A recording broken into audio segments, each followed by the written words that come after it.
यथार्थ साधक के लक्षण। चकमक पत्थर अगर सैकड़ों साल पानी में पड़ा रहे फिर भी उसके भीतर की अग्नि नष्ट नहीं होती। पानी से बाहर निकालकर उस पर लोहे से चोट मारते ही उसमें से चिंगारियां निकलने लगती हैं। यथार्थ विश्वासी भक्त भी इसी तरह का होता है। हजारों अपवित्र विषयी लोगों से घिरा रहने पर भी उसका विश्वास या भक्ति तनिक भी कम नहीं होती। भगवान का नाम भगवत प्रसंग सुनते ही वह प्रेम में मत हो उठता है। जिस प्रकार कसौटी पर घिसते ही सोना और पीतल का भेद स्वयं खुल जाता है, उसी प्रकार दुख कलेश और विपदाओं में पड़ने पर सच्चे साधु और पाखंडी का भेद स्वयं खुल जाता है। रेल का इंजन स्वयं आगे बढ़ते हुए अपने साथ आसानी से कितने ही माल से भरे डिब्बों को खींच ले जाता है। इसी तरह ईश्वर के साथ विश्वासी भक्त सिर पर संसार के दुख कष्टों का बोझ होते हुए भी ईश्वर पर दृढ़ विश्वास और भक्ति रखकर भव सागर से आसानी से पार जा सकते हैं। इतना ही नहीं, वे अपने साथ और भी अनेकों को ईश्वर की ओर ले जाते हैं। विषय सुखों के प्रति आकर्षण कब नष्ट होता है? जब मनुष्य समस्त सुखों की समष्टि स्वरूप अखंड सच्चिदानंद को प्राप्त कर लेता है। तब जो उस आनंद स्वरूप का उपभोग करते हैं उन्हें संसार के तुच्छ विषय सुखों के प्रति आकर्षण नहीं होता। जिसने एक बार असल मिश्री का स्वाद चखा है उसे क्या सस्ते गुड़ का स्वाद कभी भाएगा? जो एक बार ऊंची अटारी में सो चुका है क्या उसे फिर गंदी झोपड़ी में सोना अच्छा लगेगा? इसी तरह जिसने एक बार ब्रह्मानंद का स्वाद चखा है वह क्या कभी तुच्छ विषय आनंद में रमण कर पाएगा? जो राजा की प्रेयसी होती है वह क्या किसी भिखमंगे से प्रेम याचना करेगी? जिसने भगवान की कृपा दृष्टि पाई है वह क्या कभी संसार के विषयों पर आसक्त होगा? सूप का स्वभाव है थोते और असार को फेंककर सारवान वस्तु को रख लेना। सत्पुरुषों का स्वभाव भी ऐसा ही होता है। अगर शक्कर और बालू मिली हुई हो तो चींटी उसमें से बालू को छोड़कर शक्कर को ही ग्रहण करती हैं।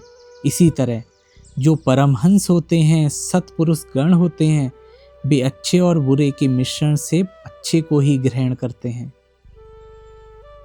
प्रवाह का जल वेग से बहता हुआ किसी किसी स्थान पर थोड़ी देर भंवर में घूमने लगता है, परंतु फिर शीघ्र ही वह सीधी गति में वेग के साथ बह निकलता है।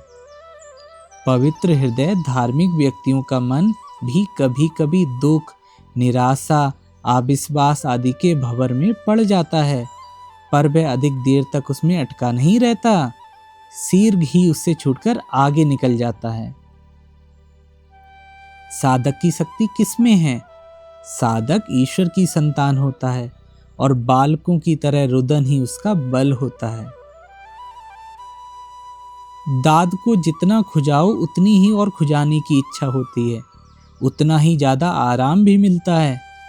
इसी तरह भक्त भी भगवान का गुणगान करते नहीं अगाते। एक बार भगवान का नाम सुनते ही जिसके शरीर में रोमांच उत्पन्न हो जाए और आंखों से प्रेम आंसू की धारा बहने लगे, उसका यह निश्चित ही मैं कहता हूं अंतिम जन्म है।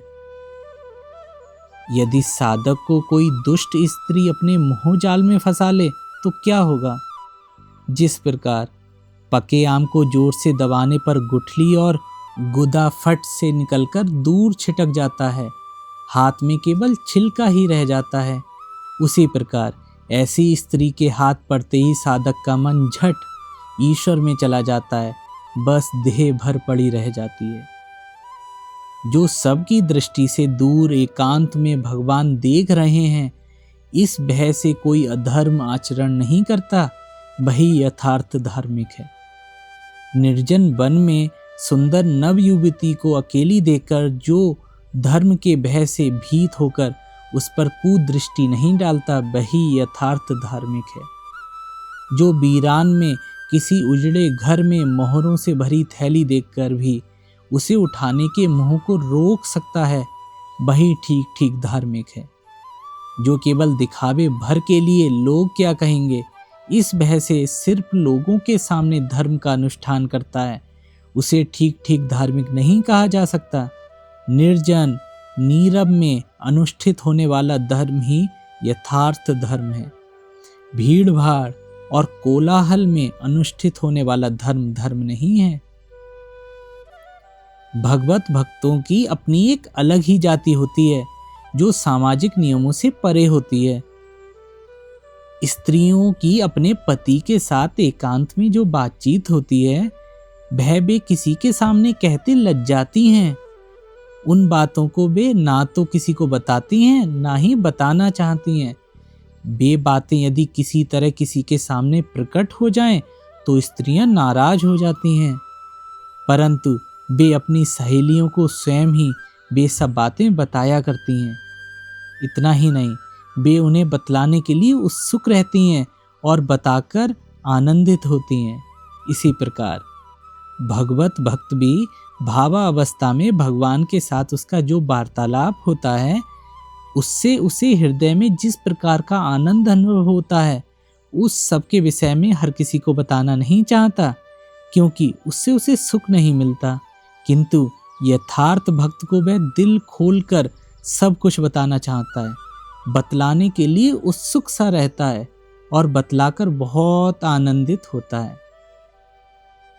गौओं के झुंड में अगर कोई दूसरा जानवर घुस पड़े तो गौएं उसे सींग मारकर भगा देती हैं, पर अगर कोई गाय आ जाए तो सब मिलकर उसका शरीर चाटने लगती हैं। इसी भांति जब एक भक्त की दूसरे भक्त से भेंट होती है तो दोनों को ही आनंद होता है और वे एक दूसरे का संग छोड़ना नहीं चाहते, परंतु कोई विजातीय भाव का मनुष्य आज जुटने पर भक्त उससे मिलना नहीं चाहता। क्या कारण है कि भक्त अकेला रहना पसंद नहीं करता? गंजेड़ी को अकेले गांजा पीने में आनंद नहीं मिलता। गंजेड़ी की ही तरह भक्त को भी अकेले ही भगवान का नाम गुणगान करने में मजा नहीं आता।